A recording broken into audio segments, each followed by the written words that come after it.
காலைதோறும் கர்த்தருடைய வார்த்தை கேட்க வந்த உங்களை ஆண்டவராக இயேசு கிறிஸ்துவின் இனிய இன்ப நாமத்தினாலே வாழ்த்தி வரவேற்கின்றேன்.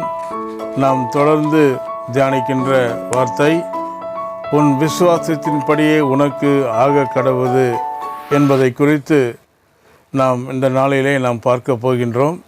இதற்கு ஒத்த வசனம் அப்போஸ்தலர் 27 24 வசனம். பவுலே, பயப்படாதே, நீ ராயனுக்கு முன்பாக நிற்க வேண்டும். இதோ உன்னோட கூட யாத்திரை பண்ணுகிற யாவரையும் தேவன் உனக்கு தயவு பண்ணினார் என்று சொன்னான். சூழ்நிலைகள் மிகவும் சாதகமாக இல்லாமல் பாதகமாக இருந்தது. ஆனால் அதன் மத்தியிலே தேவன் விடுதலையை வாக்கு பண்ணினார். பவுல் அந்த வார்த்தைகளை விசுவாசித்தபடியால் எனக்கு சொல்லப்பட்ட பிரகாரமாகவே நடக்கும் என்று சொன்னார். இங்கேயும் பவுலின் விசுவாசத்தின்படியே தான் நடந்தது. பாதகமான சூழ்நிலை சாதகமான சூழ்நிலையாக மாறிவிட்டது. ஒருவர் கூட மறிக்காமல் எல்லோரும் தப்பி கரையை சேர்ந்தார்கள். நம்முடைய வாழ்க்கையிலும் மரண போராட்டங்கள் ஒருவேளை வரலாம். ஆனால் தேவன் ஜீவனை நமக்கு வாக்கு பண்ணியிருக்கிறார்.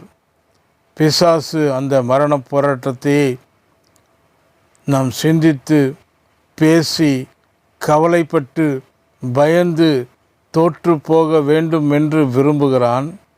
ஆனால் நாம் தேவனுடைய வார்த்தைகளை விசுவாசித்து வெற்றி பெற வேண்டும் என்று தேவன் விரும்புகிறார்.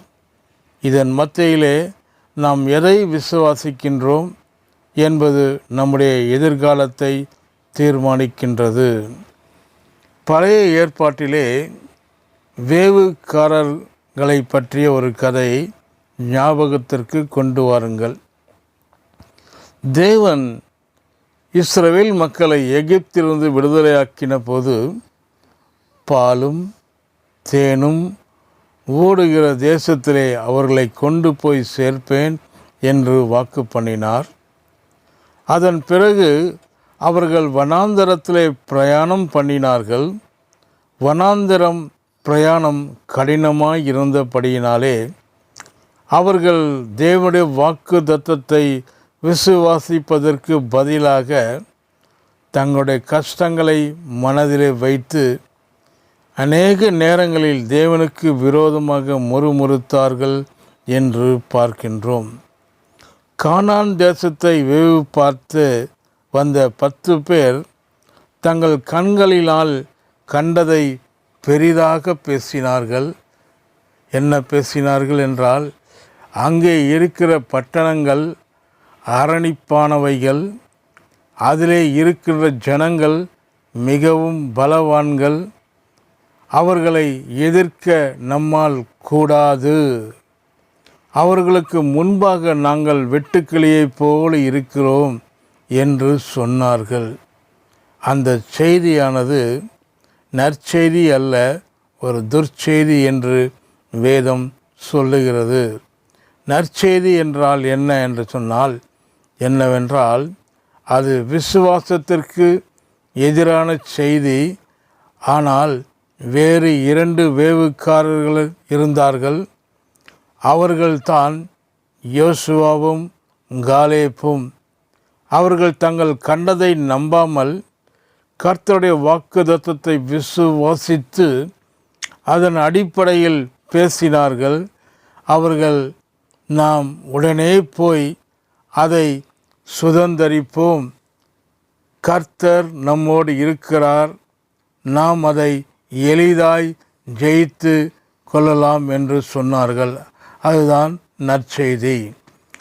அந்த கதையின் முடிவை பார்க்கும் பொழுது, கர்த்தருடைய வார்த்தையை விசுவாசிக்காதவர்கள் வனாந்தரத்திலே செத்து மடிந்தார்கள். ஆனால் வார்த்தையை விசுவாசித்தவர்கள் கானானுக்குள் பிரவேசித்து வாழ்ந்திருந்தார்கள் என்பது விளங்குகிறது. அங்கேயும் உன் விசுவாசத்தின்படியே உனக்கு ஆகக்கடவது என்கின்ற பிரமாணத்தை தான் பார்க்கின்றோம். ஆகவே உங்களை வாழ வைக்கிற விசுவாசத்திற்கு இடம் கொடுங்கள். தேவனுடைய வாக்குத்தத்தங்களை பற்றி கொள்ளுங்கள். விசுவாசத்தினாலே பெருகுங்கள். உங்கள் விசுவாசம் உங்களை வாழ வைக்கும். கர்த்தர் உங்களை ஆசீர்வதிப்பாராக. ஆமேன்.